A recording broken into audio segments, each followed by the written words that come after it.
Hey, welcome to episode number 21 of the New Slang Podcast. I'm Thomas Mooney, and this week we have Drew Kennedy and Josh Grider on the podcast. They came down last week to play a couple shows, and in between those two shows, we did this podcast at the Blue Light, and it was a lot of fun. We talked about all kinds of stuff. We actually probably had like a 15, I don't know, maybe 10-minute conversation about the Olympics before we even hit record, but we ended up talking about the Olympics for like probably the first 10 minutes of this podcast. And so, I don't really want to take your time too much on this intro. We'll just go ahead and get on to the actual podcast pretty soon, but let me go ahead and just run down a few little notes for you. Okay, first, we do have the songwriter competition coming up pretty soon at Blue Light. There's only 11 spots left, so if you're a songwriter and you're wanting to join the competition, go ahead and look on newslanglubbock.com, find the article, or go to our Facebook or Twitter pages. There's going to be information there. Figure out how to sign up in one of those articles that we write about it. It's fairly simple. Those dates are going to be all Mondays. It's September 12th, the 19th, 26th, October 3rd, and October 10th are the preliminary rounds. Like I said, there's only 11 spots left, so you're going to want to sign up if you're a songwriter. And if you're not a songwriter and you want to go see Songwriter Night, it's going to be those dates, September 12th, 19th, 26th, the 3rd of October, and 10th. With the finale the following Monday, and that's going to be free music. It's going to be 12 songwriters each night performing. So, come out for all of that. And then one more note, just to clarify something that happens in this podcast. At one point, I say that Charlie Stout thinks that Las Cruces, New Mexico is a horrible-looking and ugly town. He doesn't. He thinks Carlsbad, New Mexico is a horrible and ugly-looking town. Just want to clarify that because, I don't know, I had a brain fart in this episode during that part of the conversation, and I said that Charlie didn't like Las Cruces. It's Carlsbad that he does not like.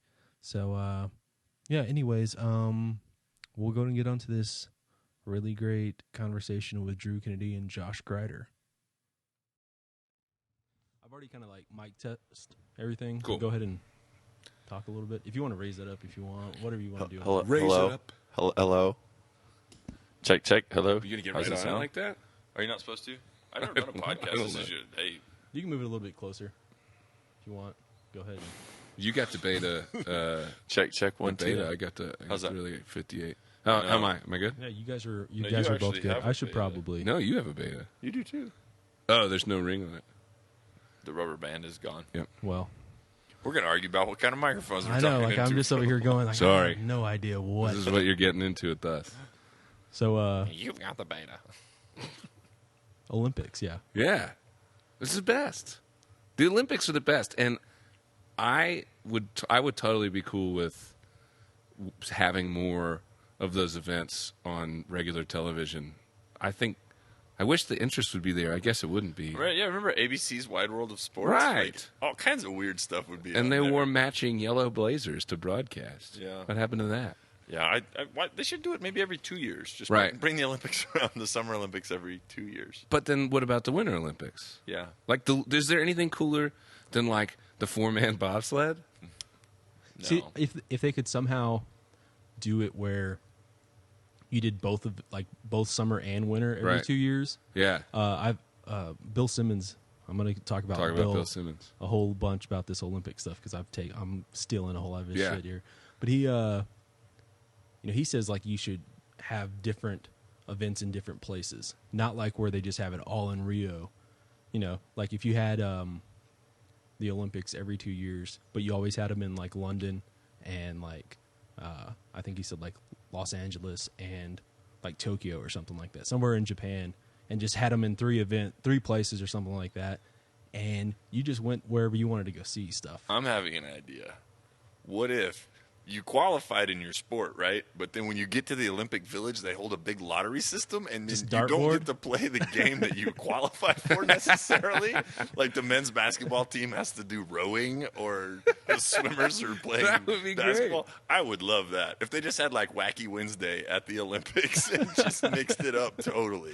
Well, I'm actually into that. I think that's. I guess with Bill's idea, Bill Simmons, like I know him, like, oh, Bill. Bill. It would make it a little more cost effective, you know, like because these games they lose so much money because they have to build this infrastructure every time from scratch. But if they had the infrastructure in a couple of locations and they just rotated like with the bowl games, like we do with football, that'd be great. Well, you've heard about like the World Cup for soccer where they had them in Rio a few years back. They were building these multi-million-dollar stadiums, and like two of them. Or like I know there's one in particular that was not used more than 2 times, and then like it wasn't going to be used for the Olympics either. And it's like, What did they do? you guys are like, there's guys walking away with massive amounts of money to build. I did hear that the pools they had plans for the Rio pools, like to repurpose them. They had places where they would go because They'd apparently pick 'em up and move 'em? movable somehow. Wow. But yeah, there's also lots of stories of how Olympic things get built and left for. Yeah, I've always heard like the Olympics in Atlanta back in '96. Yeah, you know, my aunt and uncle actually went to those Olympics, not as not as your aunt and uncle, as athletes. Oh, okay.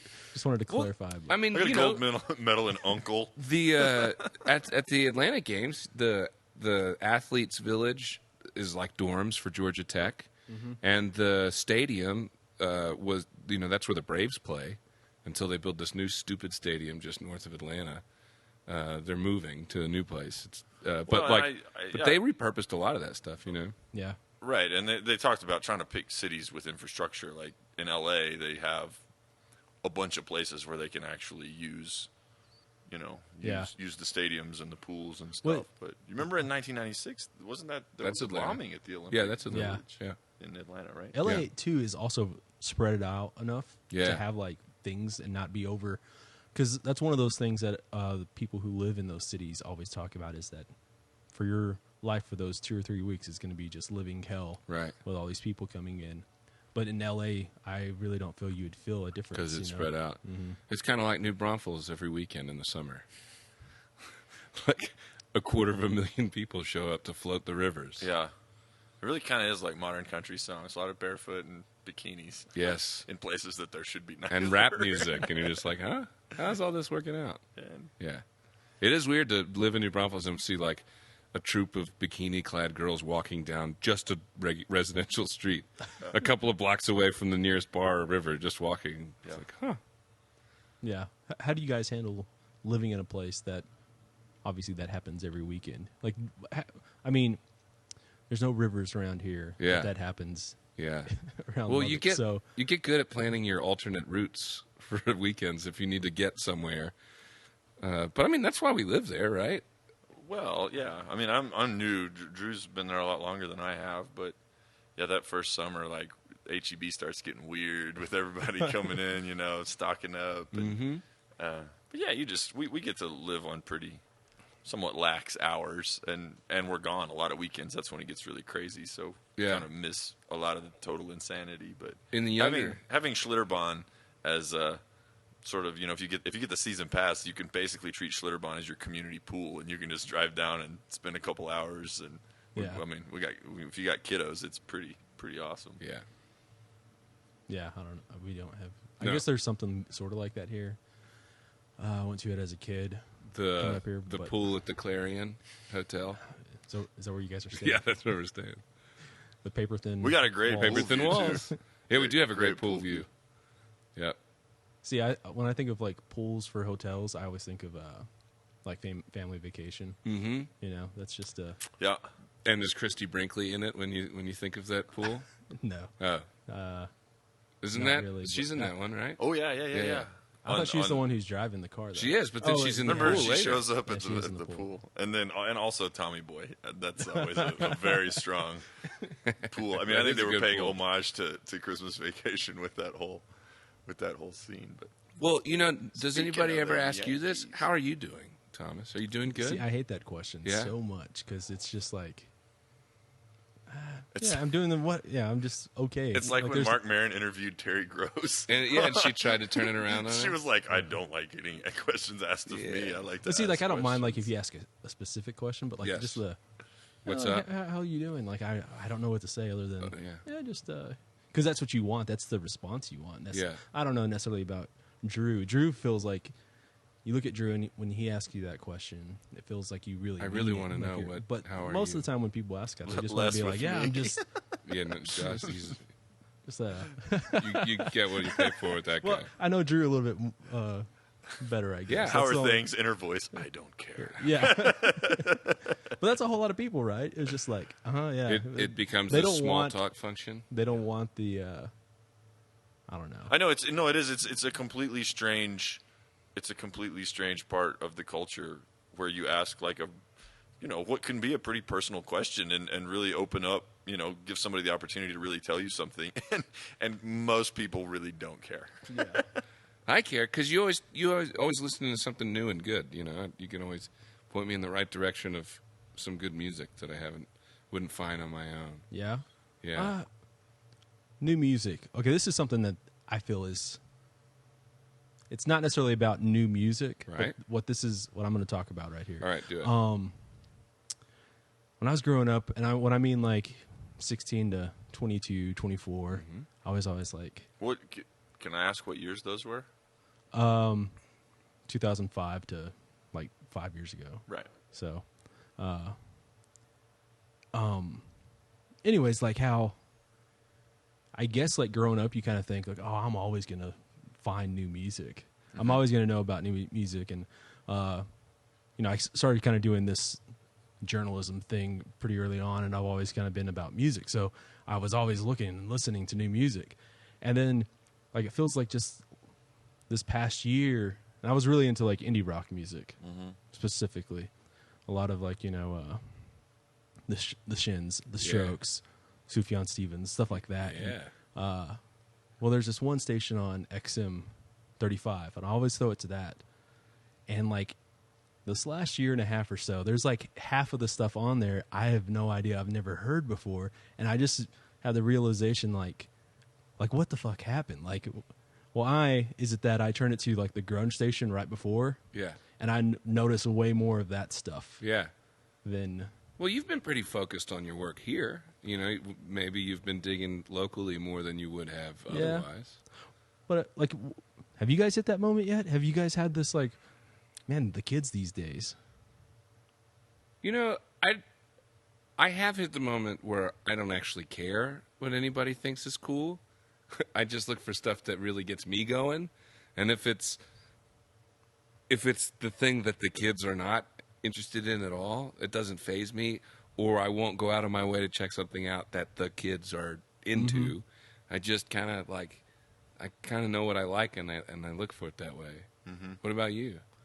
Yeah, I mean, definitely certain things have passed me, but it's sort of our business to try to keep up with what's going on, Yeah.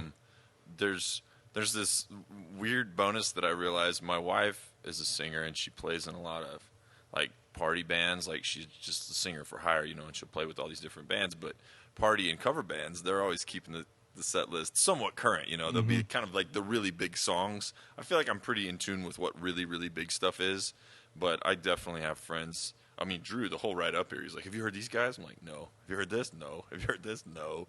But I don't know. Every once in a while, some little thing will trickle up, and I'll get into it. But country music is sort of our business, so I feel like I'm pretty up to speed on what's going on in the country world. Yeah. Less maybe the Americana and alt world, but man, there's just so much. I think a lot of it has to do with just how much of it there is and how many different channels there are for you to get it. Much music now, right? So much. It's so much TV, so much everything. I mean, if you wanted to hear all the new records that came out on any given day, I mean, you could literally do nothing else. Yeah. It's true. It's well, it's kind of like So don't worry, you're not getting old, and neither are we. Yeah. Everything's cool. We're good. We're still Everybody's young. good. We're Don't still worry. hip. Good. It's just a fact. It's a volume thing. It's not. yeah. But like it's just so weird seeing like trying to get to a station, and it's not like it's not top 40 music, Right. and you like it's. I guess the station I thought was kind of more geared to the 2000s of Yeah. indie rock, and then all of a sudden it's like just a whole lot of bands So I've never heard of. They were programming for you for a while, but now they're programming Yeah. for you and then some other new group of new age that's coming in. Yeah, Yeah. Which interesting note on that? I'm really bad with all the names of the stations, but like the grunge, the '90s one. Yeah. I swear, like every 3 or 4 songs, it's a Smashing Pumpkins song, and it's like, Smashing Pumpkins are great. no, I think so too. It's sadness. That's just one of the Great greatest title. record names. I saw them the Saturday Night Live episode I went to. They played it. To the taping? Uh-huh. You've been to Saturday Night Live taping? One, yeah. It's a field trip to New York. I thought you had told me every story. You didn't know that? I didn't met know. Conan O'Brien on that trip. I can't believe He it. told us that Every time how much taller was he? Was he taller? Yeah, I mean, I was 16. Oh. And he told us every time he'd bounce the eraser of his pencil on the desk, he was thinking about us, which I thought was a brilliant thing to keep in your back pocket anytime. Because like one of the girls with us was like, "Do something on your show tonight, so we know that you're thinking about us." Yeah. Because that's of course something and he was like, "All right, here's what I'll do," and I always remember that, and ever since I watch him, he does it like every night. It's a great thing to keep in your back pocket as a response. It's like, all right, on stage tonight, every time I tune my guitar, I'm thinking of you guys. I've only been to one like live TV taping thing. It was a TNN show, the one that Amy Grant's ex-husband he hosted. Remember, it was like This is obscure. no, it was a popular show, like a country music, like kind of variety show, talk show, kind of like what Ralph Emery TNN. did. But like we went on family vacation anyway. Yeah. I would love to go to see like Letterman or Fallon now, and this Saturday Night Live was. I think that's really cool. That's the benefit of growing On the up way to a couple Dallas, you can hours tell from me in New more York. detail. Yeah, Yeah, yeah. I don't know. I guess like the only TV taping I've ever been to is just local stuff, Right. like 24 frames, Yeah. which is great. Yeah. Saw Terry Allen play and Man. do some. Did they tape the show that they did at Lubbock? The big I've heard that they've recorded all that. I don't know if they taped it, I but would've like that loved was to the. have You gone to that. know what we're talking about? Okay. No, not yet. Let's fill him in. Terry Allen, and company performed Lubbock on Everything, like in full at Texas Tech campus. Oh, I wow. guess last spring. Like basically everybody who had played on the record who was could make it, they came and played on it. So it was like Lloyd Maines and Donnie Maines and Yeah. Richard Bowden and just all these guys. Like Robert O'Keefe was there and Yeah. Delbert McClinton. It's just like such an iconic record. Yeah. See, I heard one time from Terry that Delbert McClinton wanted to like buy the rights to those songs so he could record his own version of Lubbock on Everything. Really? Yeah, and apparently just that never. Huh. Terry was like, "Well, that's not happening." or That's something. crazy that somebody would want to do the exact album front to back. Yeah, but I wonder, like, how widely acclaimed was that record in its prime? I don't think so. Like at all. It was kind of a regional thing. Yeah, like, I don't even know if it was. Like, if you go around Lubbock and ask people if they know who Terry Allen is, maybe like half the people. No, Maybe. really? I'm not kidding. Wow. Like this now, like songwriters and musicians, artists, like they'll know who Terry Allen is. But even then, like a lot of the new kids, they don't. But It's like you go to a obviously party because, and be like, "All right, who here knows who Terry Allen is?" All right, I know who not. To Yeah, talk to, not and hanging I out know with who you. to talk to. Well, like, I as guess a- like you would have to just ask them. Like it would be like, Yeah. does anyone know who Terry Allen is? Yeah. No. Have you ever heard the song Amarillo Highway? And then they go, Oh, Robert O'Keefe, And it's yeah. like, well, that's the That's guy it. who wrote it. You know, like Well- you'd have to kind of like give him a. Some context. But like it's so, you would think that like, I guess like around here, around like the musicians, they treat Terry like a Yeah. god. But like, it's so weird that it's weird whenever you think of like the guy who or the musician, the artist who you think is the center of whatever universe you're in is not the center of like everyone else's. Right. And you're like, why aren't you guys all like, come worship this guy? Like, no, not that. Come on, like, join this club. Well, that record. You said something far bigger than what you just said there. Yeah, that was awesome. That record is like the record. If you're of a certain age and you're getting into like what this scene was, like when Josh and I were starting like 13 or 14 years ago, like 4 or 5 years ago. Right. I mean, like Robert O'Keen hadn't done any of his kind of more out there stuff like he did on Farm Fresh Onions yet. But when you happened across Lubbock on Everything, and there were some of those songs like Truckload of Art and stuff, like that was the record that, for me anyway, when I heard it, it gave me permission to be like, oh, well, you can kind of explore some left of center topics and be a little off the wall, and it still fits in this whole umbrella. Yeah. Because everything else that you hear is pretty straightforward in their subject matter, and or at least the way they talk about what they're saying. And then you hear like this great Terry Honor, like, man, some of that stuff is just downright crazy. Like he invented this story of a truckload of art, being shipped from New York out to California to show those fancy upstarts what's what, and it's like this, the fancy, like it's not fancy. It's like this, like really complex way of saying like, if a tree falls in the woods, does it make a sound if there's nobody around to hear it? Like it's just great, So that was like the first thing for me, like, oh, well, I can get weird and it's okay because Terry Allen got kind of weird. For me, it was I think probably like Lyle Lovett, and I know he was, had major record deals and stuff. But I became such a Robert O'Keen fan. I mean, I came from New Mexico and didn't know anything about any of this, other than a little bit of Robert Earl, Jerry Jeff, but kind of came and moved to Waco, so you just sort of get baptized in the central. No pun intended. Or maybe it was. In all of the stuff, but my roommate was just a Lyle Lovett guy, and we'd argue Robert O'Keen versus Lyle Lovett, and so he really played me a lot of that stuff, and there was some. Lyle takes his privileges with getting weird sometimes. Yeah, like Bears, but that was a Steve Fromholtz song. Yep. Yeah. Well, that record right there, though, when he's doing all the like the covers on, like that's all kind of that's not anywhere near the center. Like it's out there. You're right. But I hadn't gotten to there yet. Like Lyle, I guess, was from an outsider as well. Josh is from New Mexico. I came from Pennsylvania and then Virginia. I'd really started when I was in college in Virginia. Like Lyle Lovett it seemed like it hadn't gotten to me yet, even though I knew of his story and the Robert O'Keen connection. I feel like that's like music you kind of grow into, and now I have a greater affinity for Lyle Lovett's catalog. But what's crazy, and I've heard it referred to, I don't know who said this, the great integrity scare of the late 1980s, but like Lyle had a major record deal. Right. Steve Earle had a major record deal. Like big stuff was behind us. Foster and Lloyd were doing it.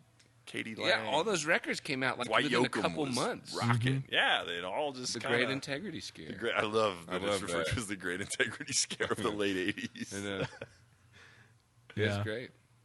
That's like the best. I'm gonna have to steal that. For I stole it. I heard that somewhere. I don't know the where. great integrity scare. I'm double stealing it or something. I'm ready for a great integrity scare of the. Let's give it Let's a shot. do it, Kennedy. I mean, they beat him down in the submission the first time. There's no reason to think that they won't quell the uprising again. Let's give it a shot. But it's being led. It started, man. There's a little bit of a page turning. Yeah, it's Thanks, guys, for getting behind me on that.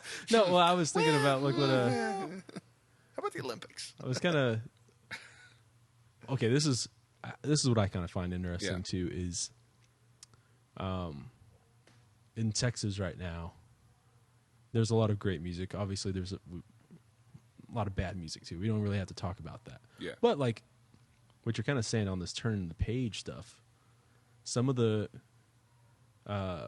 people that are turning this page that just for I don't know why, but somehow they just get grouped in with some Texas fans. Like if you're thinking of like Stapleton or Isbell, for some reason like Texas country fans will also just really love those guys and kind of like lump them into Texas, even though they're not from Texas. Yeah. Or like Sergio. Like there's not one like Texas country fan that I don't know who doesn't at least like one of those three. Yeah. You know, it's so weird. They are the little trinity of They are. dudes that are, you know, Right now. But like you saw it with Chris Knight. Everybody was like, oh, yeah, Chris Knight. And like, he's from Slaughters, Kentucky. Yeah. He doesn't live here. I guess this is right. what I'm asking, though, is like, why, there's obviously some great songwriters here in Texas, but like, why aren't they like getting why do people feel that these guys who are out of state are what's leading the charge? Because sometimes they are. Is it just that simple? You think? Yeah. Okay. I mean, look, there was guys in this state that were leading the charge for a long time. And that's why I moved here. I came down here because of the environment that all of them helped foster and create this scene.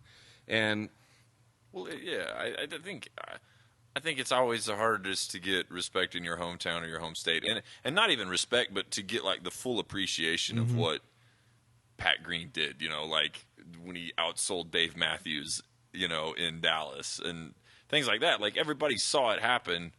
You know, it's like when you're a kid and you see your grandma and she's like, "You've grown," and you're like, "Have I really? I just didn't notice because I see myself every day," or whatever. That might be a weird correlation, but we're seeing like a fully formed Chris Stapleton come out with his record. Right. A lot of people are, and they're coming in and it's like, oh my God, but like he's been slugging it out forever just like everybody else. He just wasn't doing it in Dallas and Houston and Waco, which all of us, you know, us, whatever, like so many of the Texas guys are. And you get out of state and, you know, like so many people saw Cross Canadian and Pat Green in a much more developed state than a whole lot of people down and around these areas did, you know, like, we saw them when they were in a van and trailer, you know, but the first taste they got of these guys, I mean, I think Pat, I think Randy Rogers, I think Cross Canadian Ragweed was huge, man. They did a lot.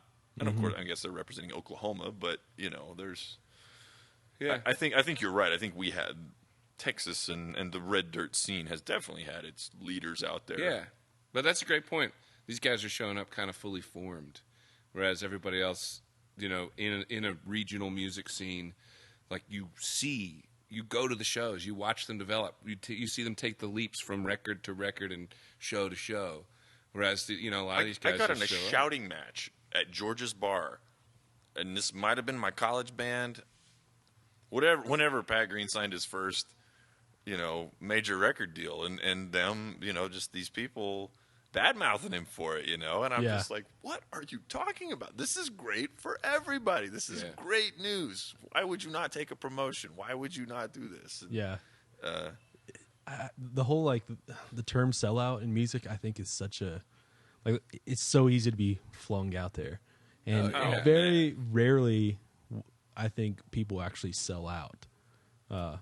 You know, and when I think of, like, personally, if I think of a band selling out, it means like they're compromising what they've done. Just the best example, in my opinion, is Green Day with like American Idiot. Yeah. Before that, they were, you know, playing, in my opinion, just better music. And then like American Idiot was kind of this moment where they really became pop stars instead of punk. Yeah. But I don't think anyone's really sold out as of late. Well, like it's only like in music that people think of people selling out, you know. Well, everybody changes. And I don't know about everybody else, but I don't want my artist to make the same record every time. Even if I loved that record. If they come back again and again and again, you know, you lose something about that record that you loved because it was so unique. Everyone grows, everyone changes, everyone has different reasons for doing different things. And just because I loved this band in their late 90s period, and then the music that they were doing in the mid-2000s didn't speak to me, I mean, that's the way it's supposed to go. Like, everybody changes, everybody moves in different directions, and it doesn't cheapen the music that Green Day made before they made American Idiot. You know, it's just, the great thing is we have it recorded, and we can always hear that. And I'm always thankful that I have like 5 or 6 years with a band before they move on to do something that's not with me. And that's cool with me. Because who knows? Maybe they take a risk and make a change, whether it's calculated or not. Maybe they make a change, and it lines up with me as I age and my tastes change at the same time. And then you're like, man, this is even better than I thought they could have done. This is amazing. Or, they go in one direction and you go in another. It's still like, everybody remembers the girl they took to their high school prom, even though they're married to somebody else. It's still a nice memory, That memory, yeah. Like, I just think of Metallica because that's just the biggest point for me, like growing up. Just loved Metallica. And I loved Load. I didn't have a problem with it, They lost me eventually, but Metallica didn't lose me as much as I lost them. You know what I mean? Like I chilled out. I got into something different, and I didn't hold Saint Anger against them. Like, that's fine. James needs to go to rehab. That's a good thing. Get yourself right, man. It's all good. But the Load, I mean, the Black Album to an extent, but then like Load, like that was a big in my circle of musical, early musical nerds. It was just like they cut their hair, rah, rah, rah, and that the argument is like that doesn't make Kill 'Em All any less cool or better or worse. Like Kill 'Em All is still Kill 'Em All. All those records are still those records. Like, man, it's beautiful.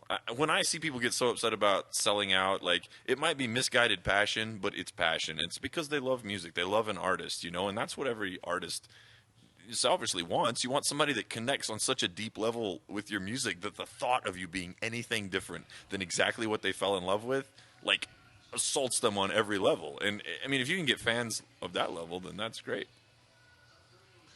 The college football preview has just come on the television.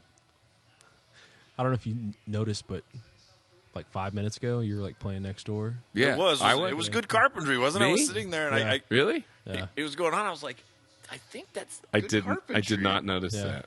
Well, you were like deep in thought. Oh, like, yeah. No, I didn't set that up. Hey, Mike, do you mind turning that TV off? Okay, thank you so much.'t you doing, dude? Come on. You're killing our chatting vibes. Okay, so like, you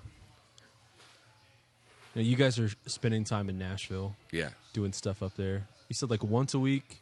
Or one week? Yeah, it comes out to almost a week a month, yeah. Yeah. So when you guys go up there, do you guys just... Where do you stay? Like, is that paper-thin motel rooms? Or No, we got a little bit of systems going. Like, Josh has a place where he usually stays. I have a place, like... I started through, like, Airbnb a long time ago. I found these two dudes from Wisconsin, two single guys that had this house just off of Music Row. They have incredible stories, too. Oh, my God. They're just like these crazy guys. And eventually they're like, dude, anytime you want, just come stay with us. And so, like, you end up finding places like that. It's nice. I like it. Man, I've stayed in every possible configuration in Nashville. I think I started going to Nashville in... When did Dollar Theater movie come out? 2007. So probably 2008 or 9, I started making trips up there. Drew had a management and publishing deal that, I mean, I was so green at so much. I'd put out 2 records and I just didn't know anything about the music business looking back, And I started to learn more because Drew had this set up, so I started taking trips up there. But from crashing on couches to sleeping in, at one point there was this friend of mine. He was divorced, and his wife would have the kids during the week, and he would get them on the weekends. And I would spend like Tuesday, Monday, whatever during the week, and they had bunk beds. I would sleep on this bottom bunk, just barely fitting over in East Nashville. But now, currently, my publisher has a really nice spot just right near Music Row that I'm able to stay. So just wherever, Yeah. We're scrappy like that. Yeah, we are scrappy. See, I was up there, I guess, earlier in the summer, and I don't know, like, part of me thinks I could live up there. It'd be cool, but then also part of me, just talking with some of the people I know up there, was like, they're all from Texas, and it's like, do you ever feel like you're at, like, this is home now, or do you always feel like you're just staying here? And half of them were like, yeah, well, it feels like I live here now, yada, yada, yada. And then the other half were just more like, no, it feels like I just moved in and I'm still just like staying up here. Yeah. It's not my town yet or anything. You know, Yeah. not necessarily like my town, but it's not where I live. It's where I live. It's not home. Right. Which is, I don't know. Driving around, it was, I was telling all my buddies up there, I guess I was giving them like Lubbock time. You know, it was like, I'll be there in like 20 minutes. And then like realize like, shit, it's going to be a little bit longer than that. Mañana So time. that kind of, yeah, it's just. Later, bro. I'll be there later. Yeah. I mean, you know. I lived there for 3 years, and I mean, if you ask my wife, did it ever feel like home? Not for 1 second. But she's native, true blue hill country Texan, you know. Yeah. And for me, you know, if I'm honest, driving around Tennessee, like, you know, we would get out of town and look around, and it never did really feel like home. But also, if you're kind of involved in the music business part, a lot of people aren't from Nashville. You know, I mean, Yeah. it's just like any entertainment, you know, L.A., Nashville, New York, whatever. A lot of people come from all over because of what it has to offer for that. So you kind of hang out with a lot of transplants, and you don't have a real rootsy feel, you know. So yeah, I loved being there. I really enjoyed my time there. But as far as the way I feel when I drive around in the hill country of Texas, no, I never had that feeling. I felt like I didn't feel a sense of ownership on a Tennessee highway the way I do. Even being from New Mexico, it's like, Yeah. no, I've paid some dues on these highways. Like, I've paid some dues in these towns, and I feel a connection to the state of Texas that maybe it just takes more than 3 years to get, but it certainly was not any sort of immediate hand-in-glove sort of thing. Yeah. It feels more like where I grew up, Tennessee does. Yeah. Than down here. Sure. You know, just because the topography is similar and the weather patterns and stuff. It's green and there's water. That's what I'm saying. There's none of that where I grew up. Yeah. Yeah, you're from Las Cruces, right? Yeah. I'm from Fort Stockton, so Yeah. same kind of. I spent a lovely New Year's Eve in Fort Stockton 2 years ago. Is that You when they were shut in- down the highway? Deluxe and false advertising. I'm telling you, Yeah, Fort we were coming Stockton's not back the- and it iced over, and we luckily made it in there. And of course, the guy's like, "This is the last room, you know, so it's gonna be pricey." It's like, whatever. I gotta get my family off the road. We need a room. And then I see like 3 people coming after me. It's the last room. It's gonna be pricey. We were at the mercy of Fort Stockton. We were happy to have that haven that night. yeah. You were just down there. Yeah, Just, like, last week. Played the Annie Riggs I Museum. did. I love that show, man. Do a lot of people come out to that, or Yeah. Is it kind of the same as the Buddy Holly thing as far as Yes, that kind of support group? the organizational support. You know, they come out to work with the museum and you know support it. It's great. I love doing it every year. It's a cool setup, and I'm such a history nerd to begin just in with. like that courtyard, right? Yeah, in the backyard. Beautiful. I love it. Yeah. What's the Fort Stockton mascot? Panthers. Yeah, Panthers. Wow. You know, it's like the girls are called prowlers. the Prowler. Yeah, That's interesting. and it wasn't until like I guess like in high school when I was like, man, like our girl team, like they could have picked out a better name than prowlers. Prowlers. What was But your like mascot? if you grow up though, Oh man, Las Cruces High School Bulldogs. Bulldogs. With Okay. a W? Yeah, Or the- BAWGS. oh, Yeah, Bulldogs. but think about this though, when you're growing up and you're going to football games and basketball games as a kid, as like a 6-year-old, you're Panthers, Prowlers, and like you just kind of get a sense in your head, oh, you're playing the Lobos, Lady Lobos. You kind of just get a sense in your head that like Prowlers is the female version of Panthers. And then it's not until later that you go like, well, shit, man, like they really need to change the name Yeah, because that's not true at all. That's not. Yeah, Prowlers that is more of funny. a. I was expecting Pantherettes. That was just immediately Well, see, me that's trying a way- to guess what was about to come out of your mouth. My wife's high school mascot was the Squires.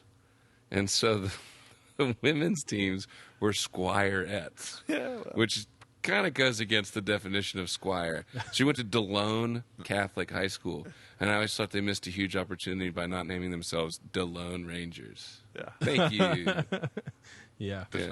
DeLone Rangers. See, Del Rio's team, like the men were like the Blue Devils, and the girls were the Queens, and like that was like, whoa, What's like, that about? You guys just The missed superintendent you just guys, let his daughter pick the name. Right. What do you want him to be, sweetie? I think they like missed that meeting of like when you name your sports mascots. Yeah, that's funny. But you're right, man. When stuff gets handed down and you're like born into it, you don't think twice. You If don't you're told from the get go that that's what it is, then that's what it is. That is an entirely different wormhole to jump into as far as the conversation. Yeah. Dance around uh, wormholes. That's what we're doing here. Okay, who texted me yesterday because Yeah. they were in Fort Stockton was Charlie Stout, and he was like, well, "Where's a good place to eat?" And so I texted him a place, but also, I guess probably a month back, maybe 2 months ago now, we went down to Big Bend. And we drove back through Las Cruces, and he was like, "This is the worst fucking place I've ever seen in my life." Charlie That Stout kind- yeah. said that. We'll hope Charlie shows up tonight. No, he's in Fort Davis, right? Or no, not Fort Davis, but Alpine. Oh, he's in Alpine. Lucky for him. That's what I was going to say. Because they I don't was call like, Josh Grider the Rose of Las Cruces for nothing. All right. yeah. He'd have to defend Duly his, noted. have to defend Yeah. his turf. Duly I'm going to have to show you a noted. photo after this. Remind me, because there's this photo that we found of a closed down restaurant Yeah. that was just the best thing. In Las Cruces? Yeah. Man, I was just there last weekend. I'll be there again soon. It's my home, and I love it. So I'll have to. see, like, Mr. Stout needs to come on my. I don't think it's Yeah. on my time, and I'll show it. It's not the worst place I've ever seen, because obviously You're from Fort Fort Stockton. Stockton. Yeah, you can. But it's also like where you grow up kind of thing, right? Where growing up, the big town that we'd go to was Midland, Odessa. And it's like, well, shit, man. Dude, Look now, like Odessa's... the Music City Mall in Odessa is my favorite mall in the world. If you've ever been there. It's called the Music City, City Mall. Mall. Oh yeah, it sure is. It has an ice skating rink, a television studio, a roped off like 6 Ten foot tall Commandments? 10 Commandments that you can't get near. It That- is killer. that is I did killer. a house concert in Odessa on that when I went to Annie Riggs and then Roswell and came back to Odessa, and we were short of mic cables, so I ran to the Radio Shack. They also have one of those at the Music City Mall. Still gotta have that. It was just go through. Nice. It was All right. great. See, they used to have like live music in there every once in a while. There's a carousel. There was like if you want it, they got it. There was like a I guess like a piano set up, and I guess there was I did see always the like player piano. Oil there was money, also man. like a spot where I guess 12-year-old girls who sang really well, like their spot at the mall kind of shit, Yeah. But my buddy Jeff lived down in Odessa for a while, and see, I'd stopped at the Music City Mall with my little brother because he wanted to watch. Long story about that, but so I texted Jeff and I was like, "You would never guess where I am right now." And he was like, "Where?" And I say, "Music City Mall." And he gave me this really interesting fact. I have not really checked this, but I think this is so funny. He said that they had done a study, or that they had based like part of the Music City Mall off of a study that showed that carpeted malls, people stay in longer than malls with like concrete slab or whatever the case is, like tile floors. Yeah. And so that's why they carpeted the Music City Mall. Yeah. Which sounds It's harder to clean up as- spills at the Orange Julius, But they'll stick around. Sounds very plausible. That sounds totally plausible. It's kind of like the truckload of art thing, just to bring it back around. Yeah. When you Nice first work. hear that whole thing, like or the truckload of art, you think, "There's no way this is real." Right. But it sounds like Oh, man. it could be real. I've looked it up on several different occasions in my life just to make sure I'm not missing it. It seems to be a story that he's come up with, Yeah. but it sounds so real. Like that has to be real. Like nobody can make that up. That has to be real. Yeah. I think he made it up, but it's one of the. I still like every once in a while. I'm like, maybe if I looked here, I wonder what county that truck turned over in. Maybe they have a record of it. Yeah. Because it's so specific, and there's like they paint it art arc on the side and 24 karat gold leaf type. Like, all of that is like, all right, I totally see that. Yeah. There's this record label called Paradise of Bachelors who have reissued some of their they've reissued Juarez and Lubbock on Everything. Really? Yeah, like Juarez came out earlier in the year, and that's like, even weirder than Lubbock on Everything. I don't know if you really delve into that. I haven't at all. I'm not as familiar with the record. Like, I've heard it, and it's way more of a play. Like, it's kind of set up as a play. There's like spoken word parts that he has in it. So much stranger record, but like both of them are coming out on. They're being reissued with all kinds of cool art and stuff with it like that. Evan Felker, last time he was here, he had showed me that he got Juarez and was doing all this reading on it and stuff like that. And I was like, I think like you're probably the one person I know who likes this record more than anyone, like, or at least is trying to attempt getting this record more than anyone else. Yeah, at least not lying about it. Oh yeah, I've heard it. Well, like like the whole, oh, I get that record. Oh man, it's like, no, that record's a hard record to understand. Yeah, what records like that are there for you guys? A hard record for me. I'll tell you, or like took work to get into. Almost everything Townes Van Zandt has ever recorded, and it's like in this weird way. It was the delivery. I just couldn't get past it. And then I'd go to a show, and one of my buddies would play this song, and I'd be like, dude, did you write that? I'm like, no, it's a Townes Van Zandt song. I'm like, oh, God, that was genius. Yeah. And then the next time, it was like, there's no, just, who, is that one of yours? Like, that's Townes Van Zandt? So it took, like, all of these other people playing Townes Van Zandt songs for me to be like, okay. Because I know I'm supposed to say he's a genius. I just couldn't listen to it and enjoy it. And now I can enjoy it, like, because all these other people have showed me the key to enjoying Townes Van Zandt, for me personally. Yeah. My first favorite band was the Beach Boys, and I was telling Drew, I finished watching Love and Mercy last night, and I was totally Mike Love when I was young. And, of course, I was, like, very young when I got into him, and I loved songs about cars and surfing and all this stuff, and then Pet Sounds, and I'm like, what? And it was like, you save up your money, or a holiday would come and be like, I'm going to get a tape, like, I'm going to get, or a CD or whatever. Yeah. But I got Pet Sounds on cassette tape, and I was like, what? This is, and that album, and again, just after watching this movie, I went to watch it. It's on Amazon Prime, and I went to watch it, and then I saw this other Brian Wilson documentary of like, the laying in bed years and whatever. So I ended up watching that just to get more Brian Wilson context, But then I watched it. But Pet Sounds, it reveals itself to me like in a different way every time I listen to it. I hear something else, and it's just, I've heard the vocal only versions and this, but I love that record, and just as first hearing it as a kid to hearing it now and being able to going from like, this is not about surfing and this is not about cars, I don't care about this record, to just treasuring it like the American masterpiece that it absolutely is. Yeah. Well, like the Beach Boys overall, I think, are so underrated because of that aspect. Yeah. Like people think of them as being, like California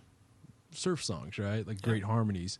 And there's aspect of that, but it'd be the equivalent of saying, the Beatles are only I Want to Hold Your Hand. Yeah. There's so much more depth to their songs. Well, I think that kind of the difference there is that the Beatles traveled, and I mean, obviously, I'm not a Beatles nut like I am a Beach Boys, but they kind of collectively went there together, with George Martin sort of leading them there, and they all got weird together, or weird or progressed, however. Mm-hmm. But there was such tension between Murray Wilson, the dad, and then Mike Love. Like, there was all this friction fighting Brian, and Brian is just like, who's, apparently crazy anyway, with these voices and all this stuff. And so it wasn't, I don't know, I think that tension made it somehow, like you say, they don't get kind of the tension. Whereas somebody will appreciate the Beatles for like the whole catalog, from I Want to Hold Your Hand to Rocky Raccoon or whatever. And with the Beach Boys, sometimes it just stops at Surfing USA, and that's just what they are. It's like, no. Well, going back to the whole, that's where a lot of people left them at, you know? Yeah. That kind of thing. Yeah, it's interesting. The public, you never know where they'll get on or where they'll get off, as you make your records. I think this next record is the best thing I've ever done. Everyone hates it. Yeah. Huh. Well, That Pet Sounds was a critical. Nobody bought it when it came out. Like, it was a flop as far as their successes were considered. And then he followed it with Good Vibrations, which broke every record of anything that they'd done. It was his pocket symphony. Yeah, so Josh and I just get through every day of our career at this point, knowing and hoping that we've already released a couple of Pet Sounds that just haven't been popular in their day. But give it another 20 years, and maybe people will be like, "Oh, wait, we've been sleeping on these guys the whole time." Yeah. Well, see, okay, what's interesting about what you guys both said there is that both Towns and the Beach Boys, difficult to get into at a certain respect, but partly I think with Towns is just because he was so under-recorded. Yeah. If that's a good way to put it. It's a good way to put it. And like, Beach Boys, so much of their production was so lush and beautiful and amazing, Yeah. I don't know. I'm embarrassed to say it sometimes, but as somebody who, in what I do, is so lyric-centered, I really need the production to interest me to... Like, I know Leonard Cohen is supposed to be, like, the songwriter, and I can't listen to his stuff at all. Like, I get it. Like, I know it's brilliant. And if I read the lyrics, I'm like, this is genius. But then when I listen to it, I'm like, I can't stand this. Yeah. So maybe I'm kind of a fraud, like, for saying I'm a lyrics guy. If production gets in the way of me enjoying the lyrics, then I'm out. So maybe I'm not a lyrics guy. Well, I don't know. Maybe that's like why guys like Guy Clark were so amazing, because like most of his stuff was produced so well. I think there's something to the fact of that Towns is not.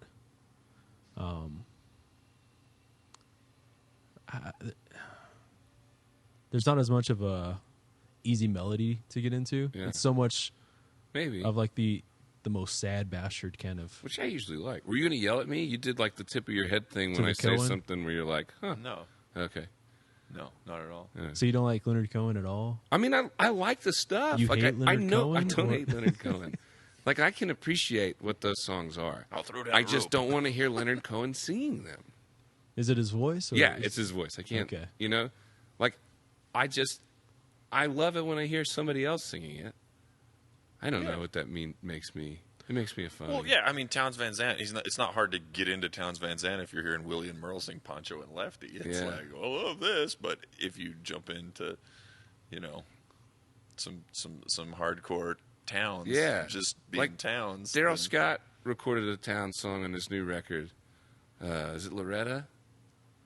I think it's Loretta, and it's like incredible. Like I listened to it like 7 times straight when the record came out. I went back and listened, and I've heard Towns do it like 10 times. I'm like, okay, it's fine.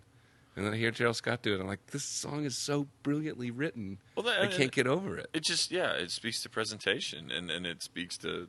I mean, I said earlier, But I'm listening like the lyrics. Like I'm like, this is so brilliant. And I've heard Townes Van Zandt do it. Well, I and know, I'm but like, I think don't know, I think can't. so often as songwriter, I speak for myself, like, and I said it earlier. I said, the public. Like, I'm not part of the public. I am just as much part of the public as anybody else, and stuff will rub me like this conversation that you're saying. Like, there's certain things that everybody's like flipping over that I'm like, okay. I if wonder you if say they're going to so. run me out of the state for saying this about Townes Van Zandt. Oh. I They're going to run you out just because of what you're saying about Leonard Cohen. think All these.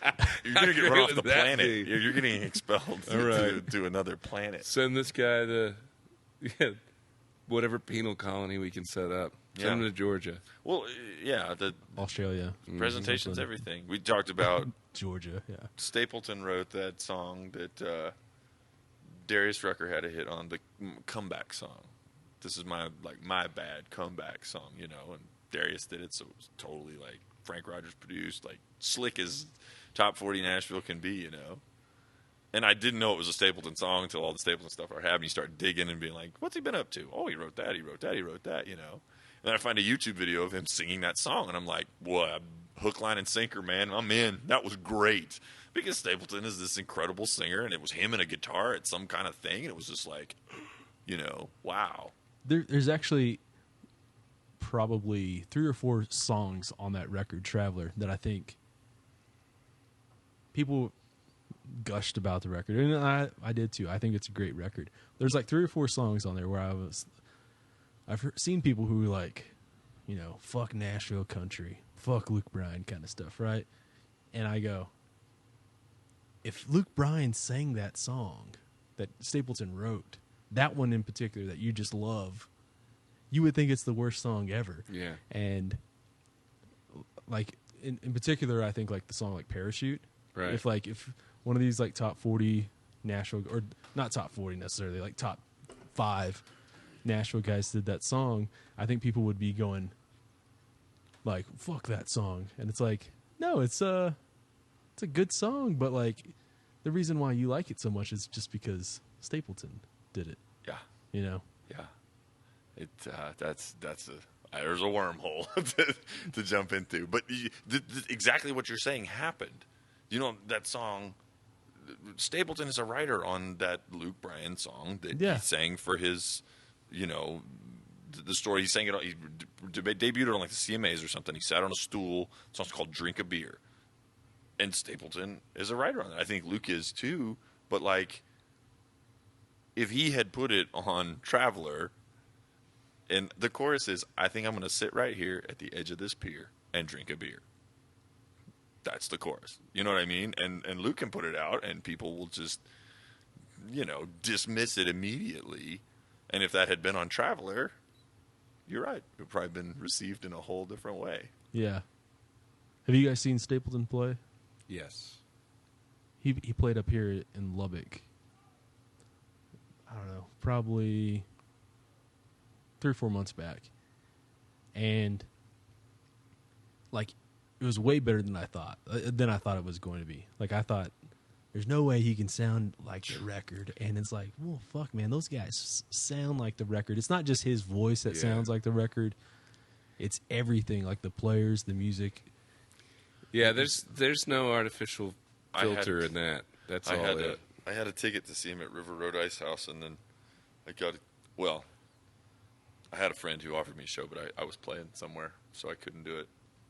I went to, I played with Dub Miller at the Redneck Country Club down in Houston, and I enjoyed that show so much. I saw him play in Nashville with our friend Adam James. It was like a private showcase, and Adam said, "Hey, man, you got to come see this." And this was like 2 or 3 years ago. And I had known of him, and I had heard the Steel Drivers stuff when he was the lead singer. But I walked in there, and he played 5 songs, and I was not prepared for it to be that incredible. And it was incredible. It's like, there's nobody singing like that. Yeah. That at that level anywhere that I've come across. You know, Well, that isn't already of legend. Yeah. He's able to get out so much emotion just through his voice. Oh, it's such an instrument. You know, it is an instrument unto itself, and a rare one. Like, it's incredible. Mm-hmm. He sang on I was lucky enough to go to the Guy Clark tribute at the Ryman were you? last week, and he and his wife came out, and it was just, it just hit you. Like, he just filled it. He played guitars, he sang harmony, and the Ryman. It just was gorgeous. Just How amazing. was that entire show? Like, what was your favorite? If you had just had a moment to pick. I honestly had a really, really great moment. Oh, man, there was a bunch. Jerry Jeff Walker started the show. He just walked out and picked up a guitar and played Old Time Feelin'. And then the band came out and they did LA Freeway, which was super cool. But one of my very first favorite songs as a little boy, just remembering loving music, was Heartbroke. Ricky Skaggs. I love my dad had Ricky Skaggs record, and I loved Ricky Skaggs, and I loved Heartbroke. And Ricky Skaggs was there and played it with the band, and I was just like, man, that's so cool just to see that. And, and Rodney Crowell kind of put the whole thing together, and for him to come out and watching Verlin come out, Verlin singing the Cape was really, really a special deal too. Like, I don't know, the whole night. I went with Ben Danaher. He was on the podcast. That's what Drew said. Yeah. But I love Ben, and tickets were kind of high, and money's tight and everything. But I got on StubHub; it sold out, and then I got on StubHub, and as it got closer to showtime, the tickets were dropping in price.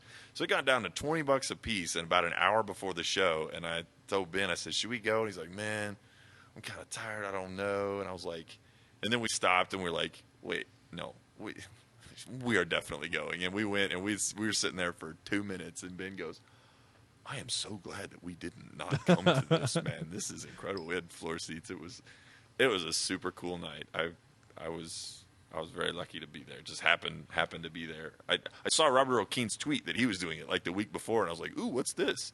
And you'll see cool stuff happening in Nashville, and because there's always great shows happening there. Yeah. And but since we get to go up there once a week, sometimes you get once a month, sometimes you get lucky. Yeah. And that week that I was there was. Charlie Worsham was in the middle of doing a residency, like an every Monday thing. The Guy thing was Tuesday. Our friend Steve Poltz was doing a residency on Wednesdays. Greatest performer alive. Yeah. And Thursday night was Lyle Lovett and his large band were in town and played, and I was not able to go to that. But I went to those other three. If I had gone to Lyle, that would have been a hell of a live show week in Nashville. Yeah. I was gonna say, like, what. This is probably a question way too difficult for this, but what's like the best consecutive shows you've gone to? Like week of shows.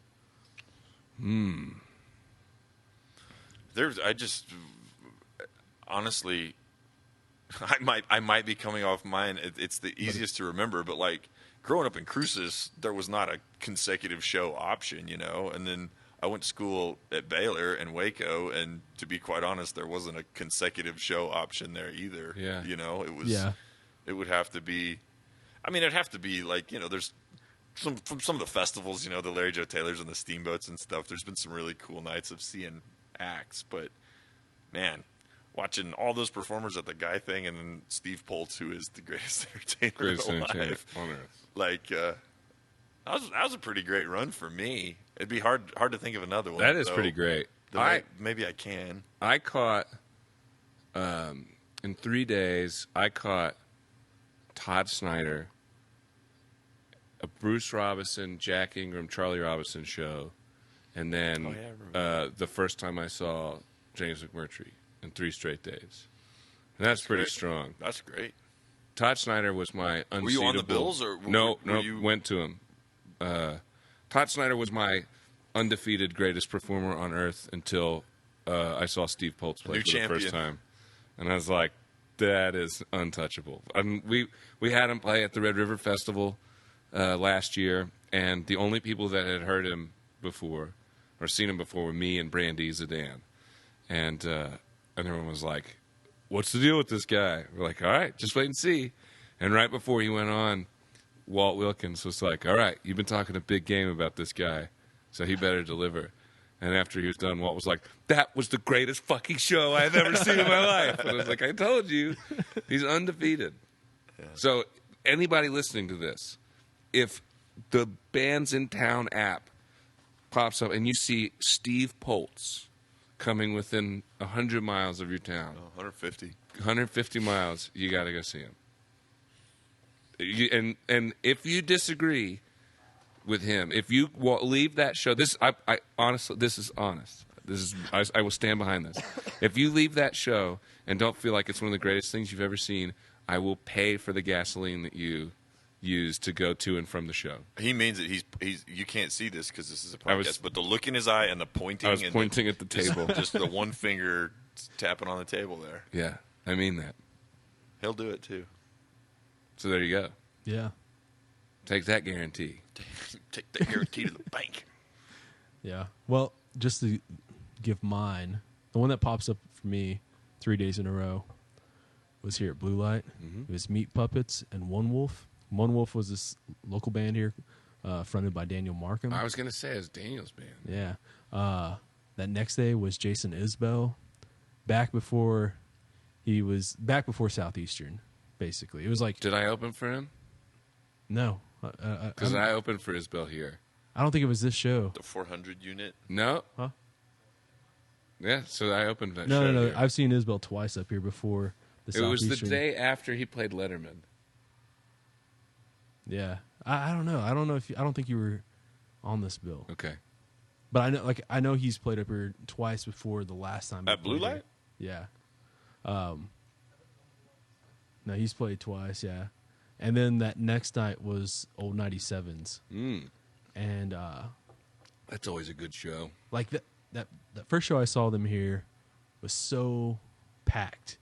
Like you couldn't move around, and it was like the best kind of show I've ever seen Old 97s play. Yeah. You know.